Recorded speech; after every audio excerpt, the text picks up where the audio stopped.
Olá pessoal, então vamos dar início ao estudo do livro dos Espíritos de Allan Kardec. Nele foi reunida as respostas da espiritualidade superior às suas perguntas que hoje servem de base de estudos para o Espiritismo. Iremos apresentar o capítulo 1 de Deus, que tem como principal ideia nos fazer perceber que o entendimento de Deus está acima das faculdades humanas. Porém, é Ele o Criador. Os Espíritos adotam a frase a seguir para nos aproximar desse entendimento. Não há efeito sem causa. Aqui vamos englobar as três primeiras perguntas. Primeiro, o que é Deus? O que se deve entender por infinito? Segundo, pode-se dizer que Deus é infinito? Mas o que é Deus? Deus é a inteligência suprema, causa primária de todas as coisas. Os Espíritos também explicam que o infinito é o desconhecido que não tem começo nem fim,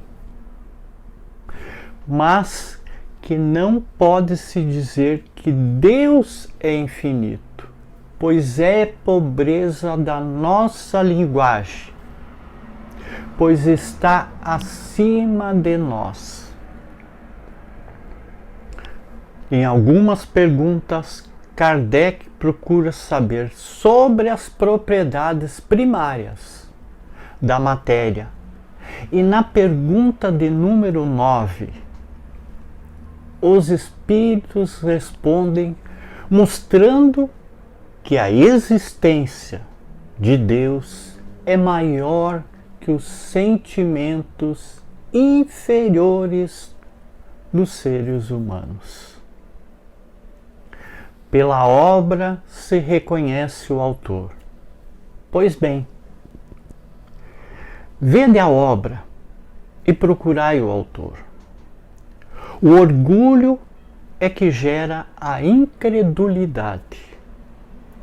O homem orgulhoso nada admite de si. Por isso é que ele denomina a si mesmo de espírito forte. Apesar de ainda não termos os sentidos para entender a natureza íntima de Deus, conseguimos com nossa forma de linguagem dar atributos que são próximos de nossa inteligência. Os Espíritos explicam que um dia, quando não houver espírito obscurecido pela matéria e for atingida a sua perfeição, então poderá ser compreendido. É dito ainda que apenas a razão será capaz de responder a essas muitas perguntas que são distantes de nós, mas que Deus não é parte do universo.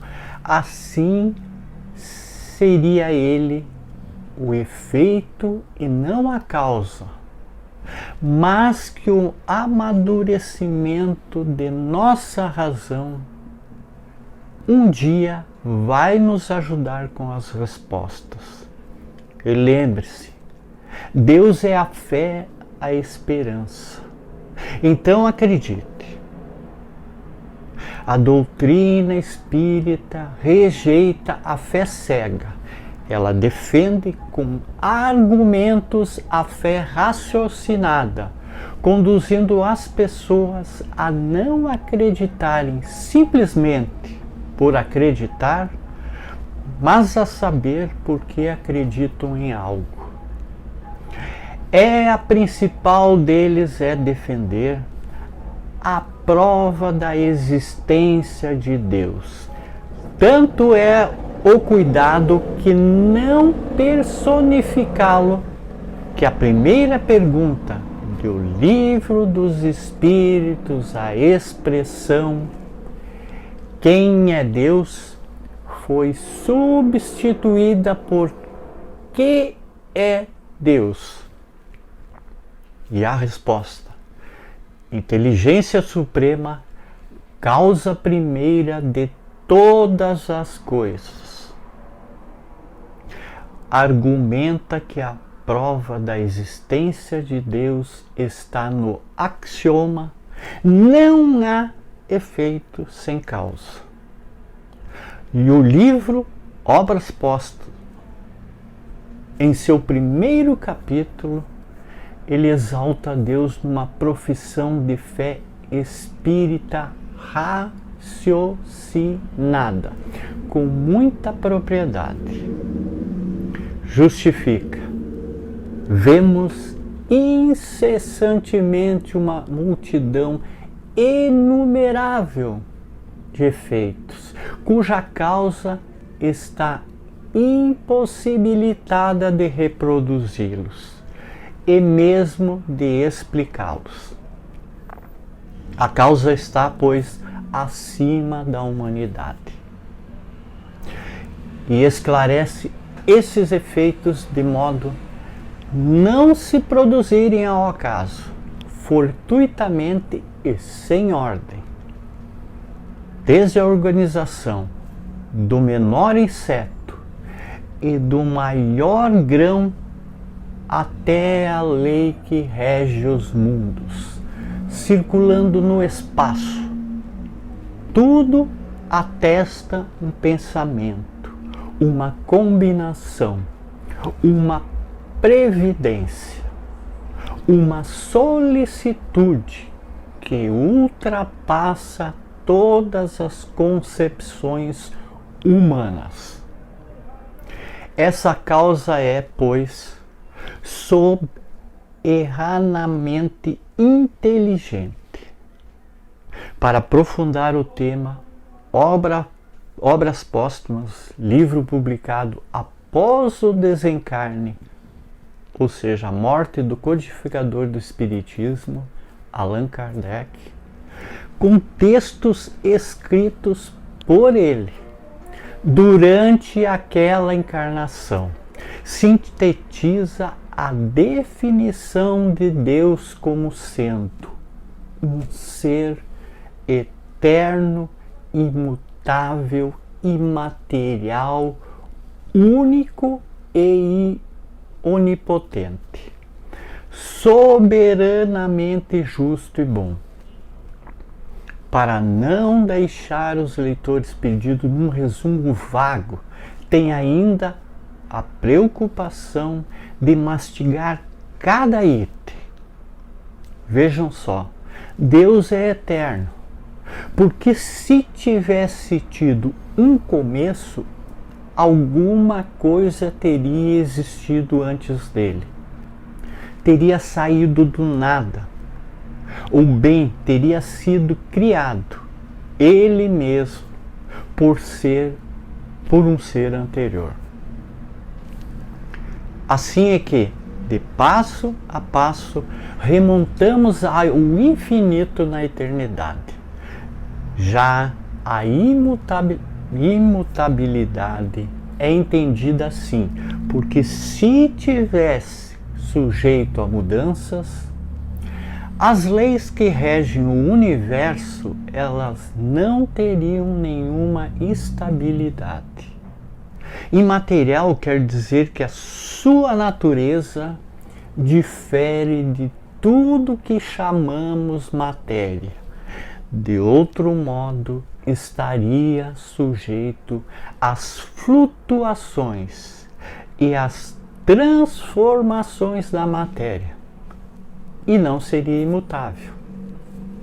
Ele é único porque se houvesse vários deuses, teria várias vontades e desde então não teria uma unidade de vistas, nem unidade de poder na ordenação do universo. A onipotência é argumentada pelo fato de ser único. Se não tivesse o soberano poder, haveria alguma coisa mais poderosa do que ele. Não teria feito todas as coisas as que não tivesse feito. Seriam a obra de outro Deus. É soberanamente justo e bom, porque a sabedoria providencial das leis divinas se revela nas menores coisas, como nas maiores. E essa sabedoria não permite duvidar, nem da sua justiça, nem da sua bondade. Enfim, concluímos que Deus é infinito em todas as suas perfeições. E ainda arremata, supondo-se imperfeito um só dos atributos dele, se diminui a menor parcela da eternidade, da imutabilidade, da imaterialidade, da unidade, da onipotência, da justiça e da bondade de Deus. Pode-se supor outro ser possuindo o que lhe faltaria, e esse ser, mais perfeito do que ele, seria Deus. Gratidão, muita paz, muita luz a todos.